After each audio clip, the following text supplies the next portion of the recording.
বিসমিল্লাহির রহমানির রহিম। আসসালামু আলাইকুম রহমতুল্লাহি বারাকাতুহু। সবাইকে শুভ সকাল।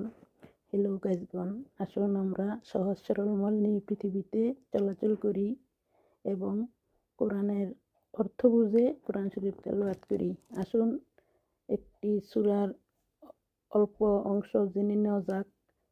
আল্লাহ তাআলা বলেছেন, অহংকার বশত তুমি মানুষকে অবজ্ঞা করো না এবং পৃথিবীতে অহংকার করে বিচরণ করো না। আল্লাহ কোনো অহংকারকারীকে পছন্দ করেন না। সূরা লোকমান।